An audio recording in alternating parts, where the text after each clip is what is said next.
Back to the Lenten Lessons on the Mass, Premium Edition. I'm taking you through the Mass step by step, and we're now in the Eucharist prayer, and we're coming to the point of the Eucharistic prayer, which I think is the most important.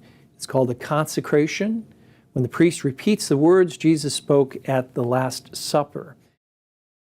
In the red rubrics here, it says, in the formulas that follow, the words of the Lord should be pronounced clearly and distinctly as the nature of these words require. And that's why the words of the Lord are all in capital letters in bold print.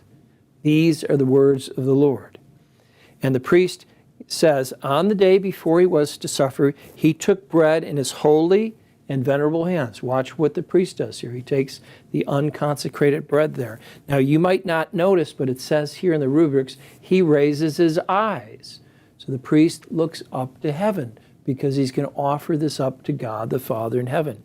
And with eyes raised to heaven, to you, O God, his almighty Father, giving you thanks, he said the blessing, broke the bread, and gave it to his disciples, saying, and now what follows are the words of consecration. They're all in bold print. I'm not going to say them now because I'm teaching. I'm not actually celebrating the Mass.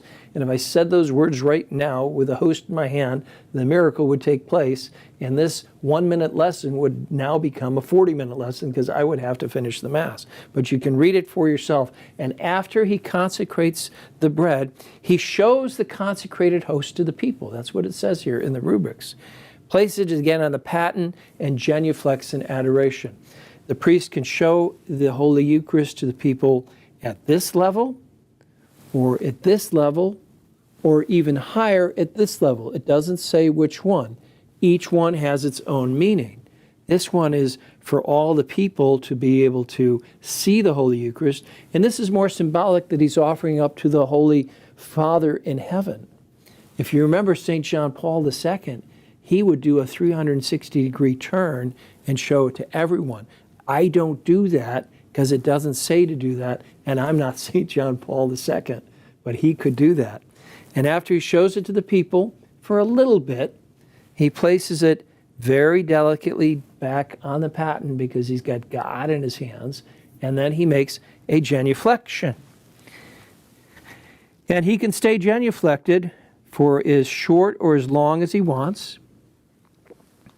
And if you notice, sometimes the priest has his index finger and his thumb pinched together because he was holding the Holy Eucharist the moment before, just in case there might be any particle of the consecrated bread on his fingers, it doesn't get wasted.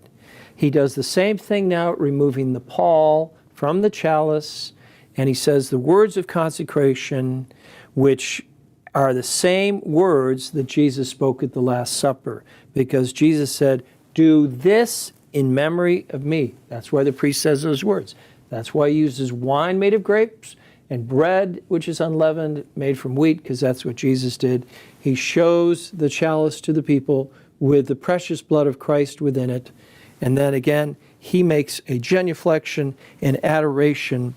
And the faithful who are in their pews at that moment can pray in their heart the aspiration, my Lord and my God. That's what St. Thomas the Apostle said to Jesus the night of the resurrection when Jesus appeared in the room. He said, my Lord and my God.